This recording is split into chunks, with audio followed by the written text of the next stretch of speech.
Okay, so I've just refitted the spindle back in the machine. Let's have the taper regrind. Might be a little bit difficult to see, but bit of dirt on the mirror.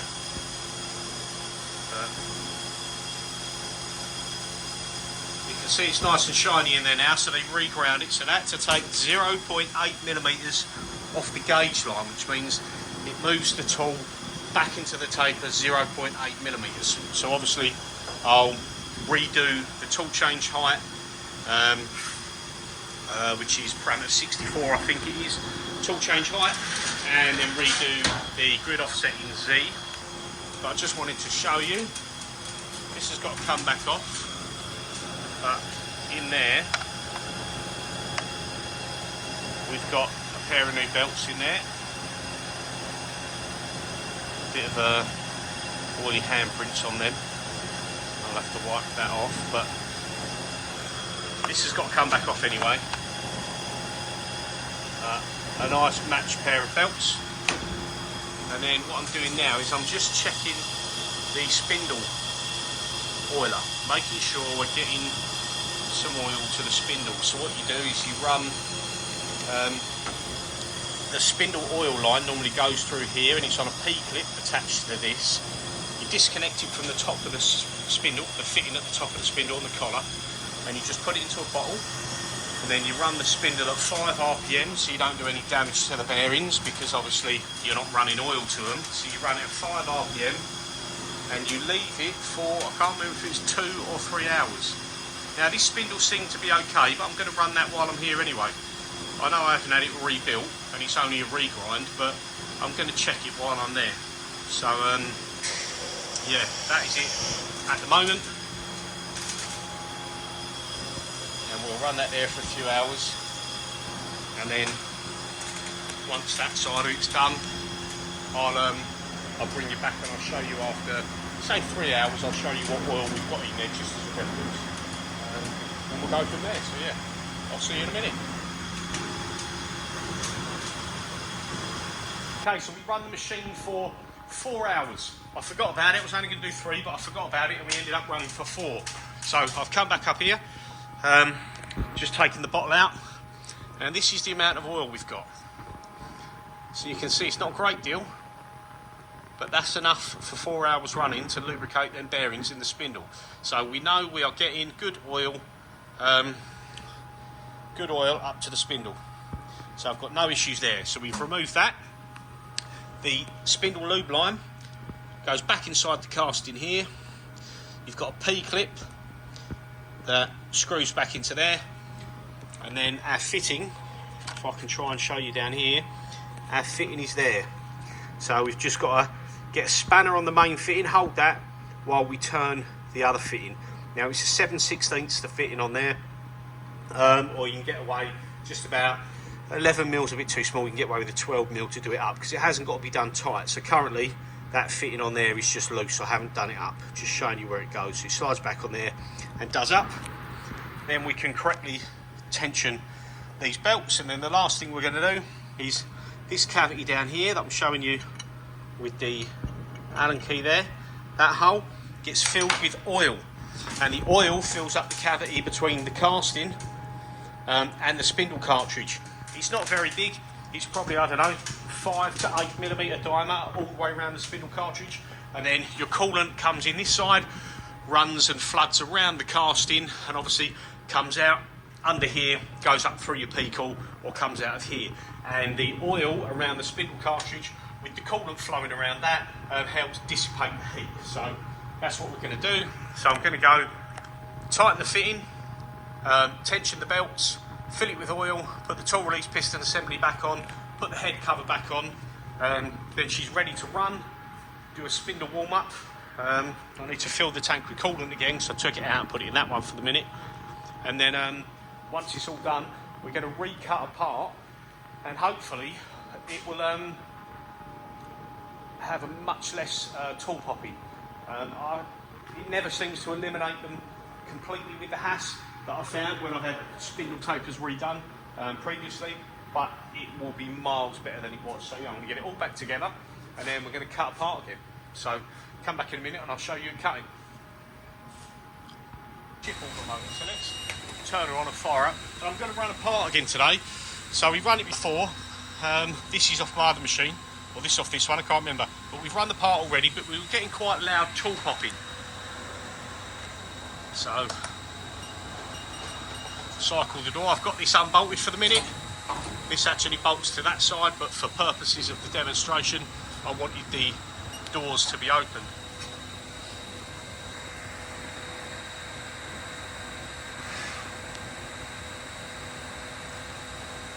So everything fires up nicely and it homes out okay, as it should, and then we should tool change to tool 1.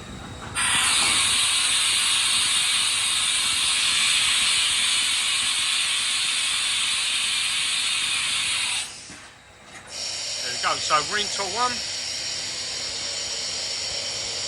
and we can just jog the table. Obviously we've got no dramas there.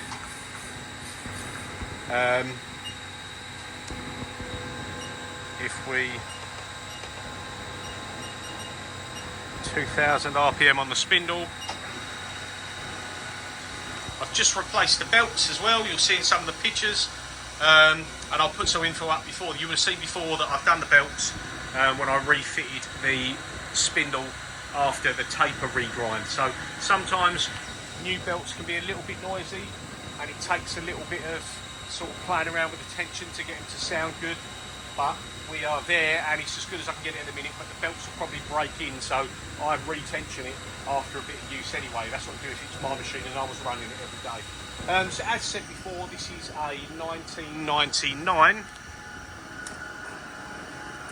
I think. Yep, 1999 VF0 vector drive, brushless servos, pre-wired for a fourth axis and pre-wired for probing, it says, although I've never used that sort of wiring setup on the probing. I've not had that on my machines. Options that it come with, it says it didn't come with macros or coordinate rotation and scaling, but it has had that since 99. So we've got macros, coordinate rotation and scaling, rigid tapping, safety circuits, 1000 block look ahead, programmable coolant. The quick code programs aren't in there, but I'm going to try and get them off my other machine and put them in. So the electronic cabinet is nice and tidy.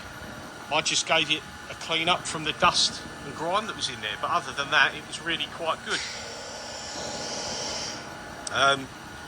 So yeah, there's not much to show you about the electronics cabinet.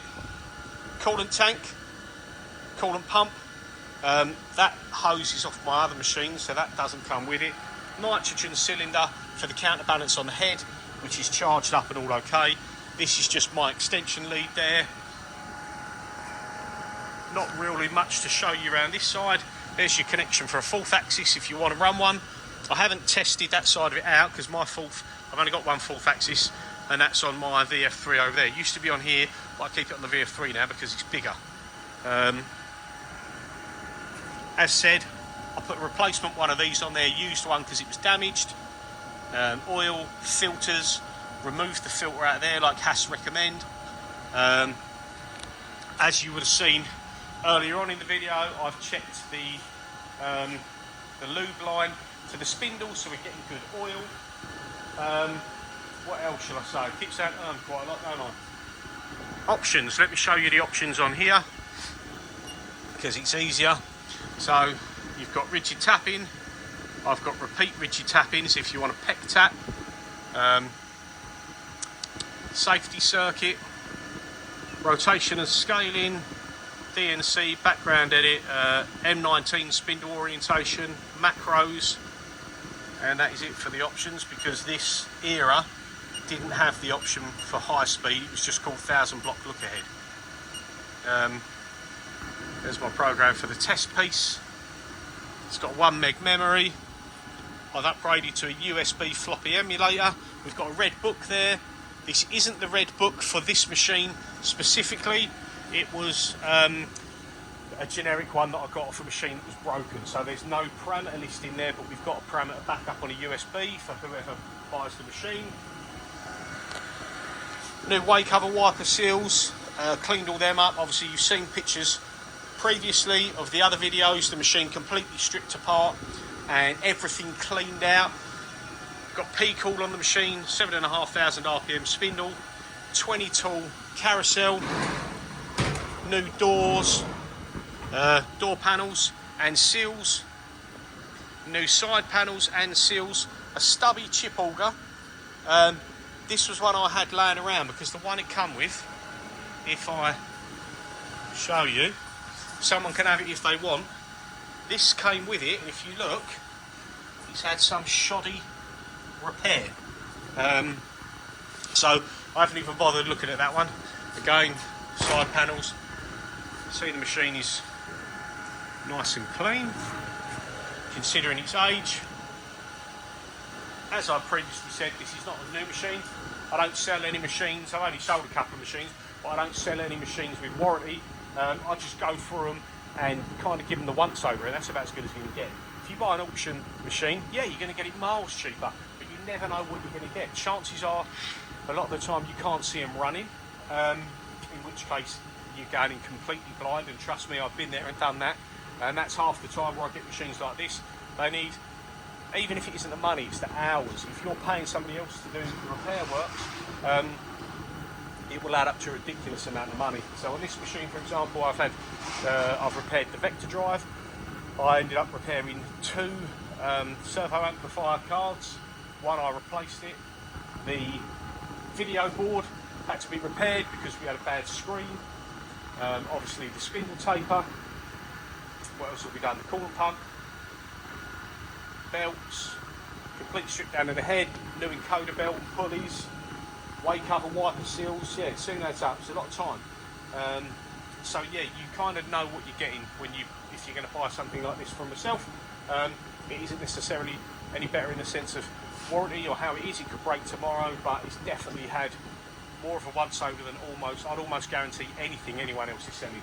Even a lot of dealers, when you buy, won't go over to this extent, or even show you a part being made. So while we're on that, I'm going to go into the part here to actually start cutting.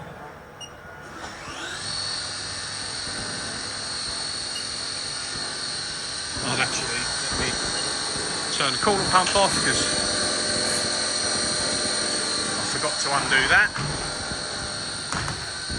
So you can see it, 6,000 RPM, which is lovely and quiet.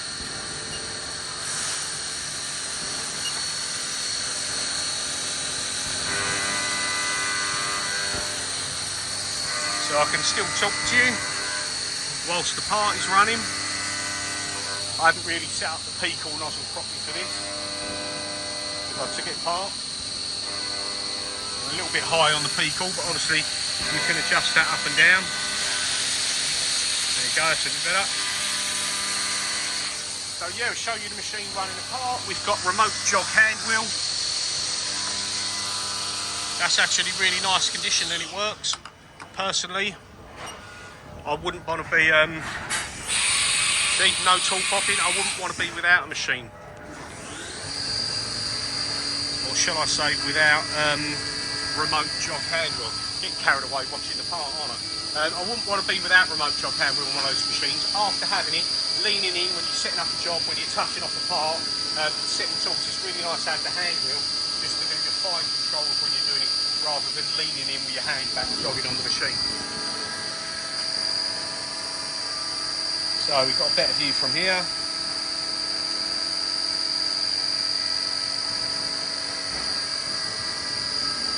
Chip auger working nicely. You'll have to excuse the kind of level of the coolant there because the machine is actually leaning backwards a little bit because it's only currently sat on wood. Obviously your red and your green beacons are working. I'm sure there's more I wanted to say, but I can't remember now. The price of the machine is £12,000. So if this is something you're interested in, you can contact me at info@kinzyfabrications.co.uk. You can email me. If you Google, you'll find my details online, so you can get the telephone number. One way or another, you can get in touch. I think if anyone wants to come and have a look, Obviously you can give the machine a once over yourself. You can come, you can see it making a part when you're actually here rather than a video, and there's not really much else I can show you. She's actually a good machine.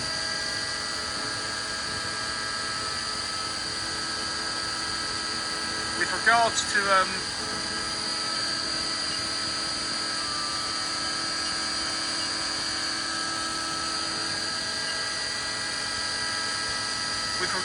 anything else that could be done, personally, I'd be happy with how it is. Same with all the machines. The only other thing you could possibly do, if you really wanted to, but looking at the test parts, I've been quite happy with them, to be fair, for the sort of stuff I do. What else could you do further down the line if you wanted to? Same as any machine, if you bought it at this age, you could have all screws replaced or refurbished if you so wanted, and that is if you are chasing the highest of accuracy, in which case chances are you're going to have something a lot newer than this anyway. But you can do bearing packs. They do a retrofit bearing pack which upgrades the bearings slightly, slightly better design, and they're a sealed unit, so you just unbolt one and bolt a new one in. And the bearings, the ball screws, Haas are obviously quite expensive. I've replaced a couple with my machines. But you can also have them refurbished for around £295 plus VAT. But I don't think this machine needs it. I wouldn't be running parts and inviting people to come and see it, cutting apart, if I thought the machine was bad and sloppy. I think it's good. If you were really finicky at a later date, that's something, if I was keeping it, down the line, that's something I'd look at doing if I had the spare money, just because I'm fussy. But it definitely doesn't need to be done. They're running at 6,500 RPM. We're only cutting at a feed rate of 1200 millimetres a minute. I never go mad on my machines. I'm not just running it slow purely for the sake of the video. You've got to remember these machines are pretty much 25 years old. So they're never going to cut like a brand new SS or anything like that, because they're just not up to that sort of speed. You could obviously run faster than 1200 millimetres a minute, but that's my sort of nice place for keeping everything active. So yeah,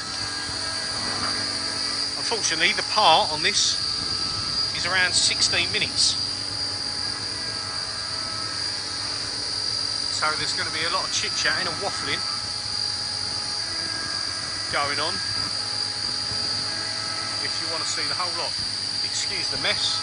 I've been having to replace the cylinder head and gasket and everything on my truck because the heads, there's the old head, it cracked. They're prone to cracking between the valves.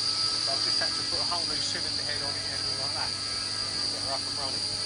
So just wait for an MOT now.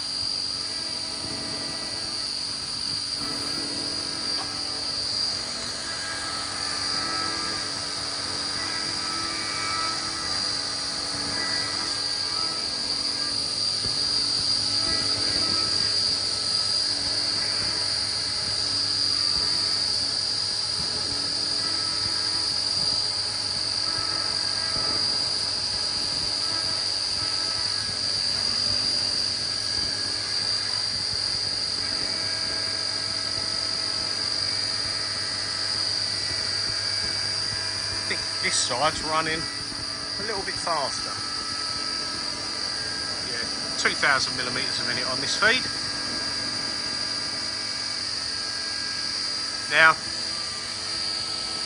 probably no one really noticed, but on the last video, this isn't even roughing hard. Obviously, it's only taking like a 2mm step over on this roughing pass. But last time, it got quite an aggressive tool pop when it changed because of the bad taper. So after this is finished, we should see it should change with almost no tool pop, all being well.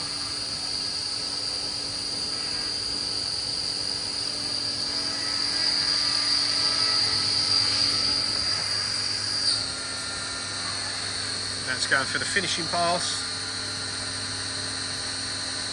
Oh, and the other thing I'm going to show you actually, which I didn't show before, when the part's done, I'll show you this. So this is a false gauge for the spindle taper. Now, you'll notice earlier, that I tested it when I took it apart for the spindle regrind, and it was only seeing 20 bar. My other machines see around 30, 32.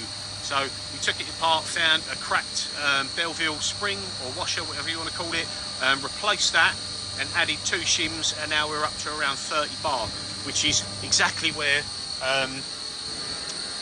my other machine, not this one, where my other machines are at. See?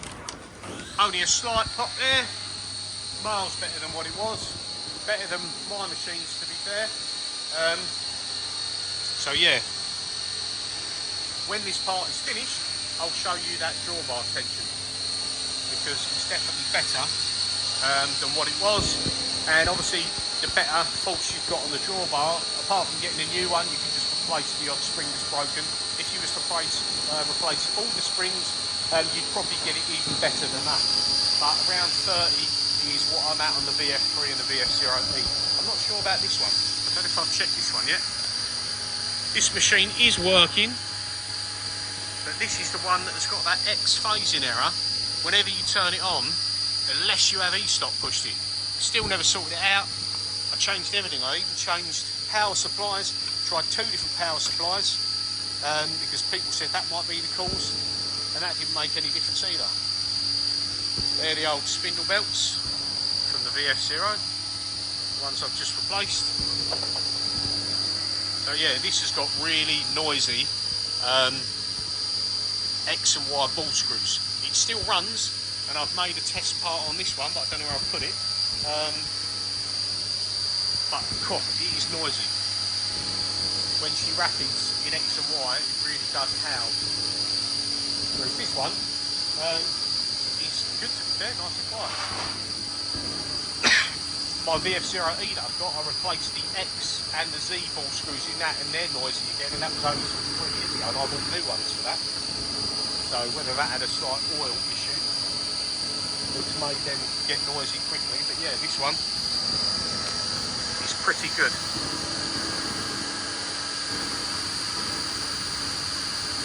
And we managed to get rid of all the alarms that we had, and touch wood, we've had no alarms, no errors. The last one I had to fix, which I've just worked out, took me a little while to work it out, was if I jogged the head all the way down in Z and left it there, which I did while I was changing something to do with the spindle, it would error out Z-axis alarm, and what it turned out was, in the parameters, in case anyone ever has the same issue, that the max steps for the travel, which is basically, that is in encoder steps, how far the Z-axis can travel from the home switch down, that was too high. Then the number of steps was too high. And basically, you were holding it almost, I'm assuming it would be like holding it on the encoder, so to speak, trying to go further than it could do. So it would alarm out, and then the head would raise up and it would then stop. But yeah, put in the correct number, and we've not had that issue since. So that was luckily an easy fix, because I was worried for a minute there was something else underlying. Now the machine hours and everything like that are completely irrelevant, because it had no memory when I got the machine. It was completely dead, had no parameters, no anything. So this has all been redone.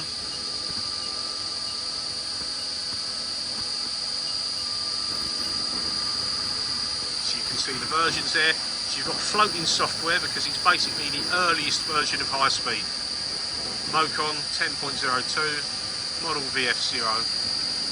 So it says tool changes 141. Most of them have been me doing them, tools in and out, getting everything set up right. So yeah, you can't go by the hours, unfortunately.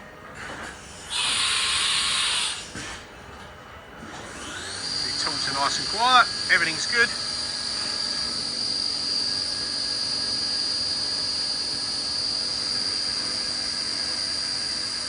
We're probably not far off now, so I'm going to carry on waffling until we get to the end. We're losing light, but I just want to show you that before I end the video, and also I want you to see the finished part whilst it's still running. yeah, other than that, not a lot going on at Kinzy Fabrications. Work has been really quiet, to be fair. We've got a couple of jobs on the go. Like I say, 99% of all this mess is me been fixing the truck. We're going to be working on this one. Not sure if that's going to be for sale soon as well. But like I said, that needs Y ball screw, needs X ball screw. Z's okay, Z's nice and quiet. And I'd really like to get to the bottom of that X phasing error, but I cannot do it. I've done motors, encoders and motors. I even put another ball screw in it, second hour, just in case it was bound up at the beginning. We've done servo amplifiers. I've done a Mocon board and the video board and the processor board as a complete spare stack, and that made no difference. So I've changed the cable, so I've literally almost done everything. The only thing someone did say that I haven't tried yet is to dump the parameters, completely refresh the machine, like reboot it from scratch, and then see if it goes away then, because I can't figure out what it is. It doesn't affect the machine, to be fair. If you hold the E-stop in, or push the E-stop in and power it up, the error isn't there, the alarm isn't there. If you have the E-stop out and power it up, it is there. If you press reset, it disappears. And again, you see there's chips in here. I've run a couple of test parts in this one as well, and yeah, it doesn't affect the machine, it's just annoying that it comes up. So we're not sure what that is.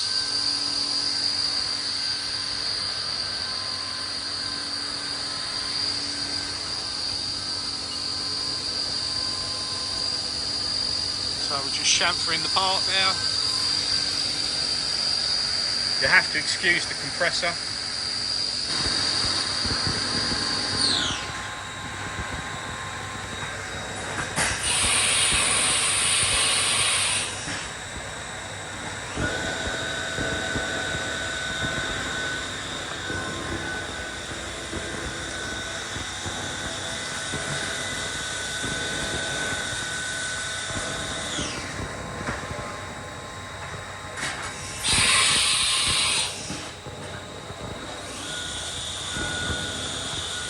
Drilling a few holes.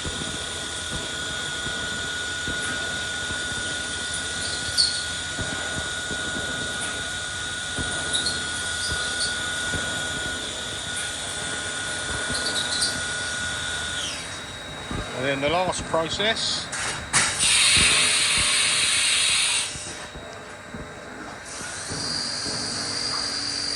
Actually chamfer the hole, and then the last process is tapping the holes.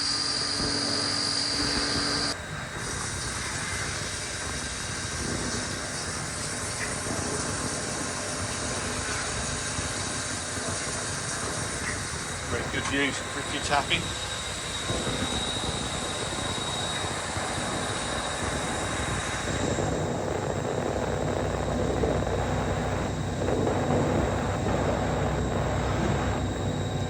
There she is, finished.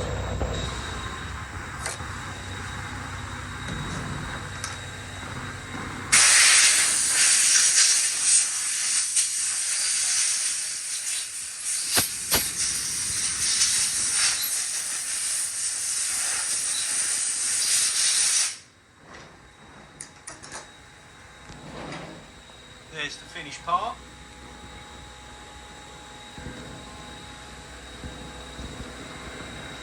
So yeah, let me try and show you this drawbar pressure.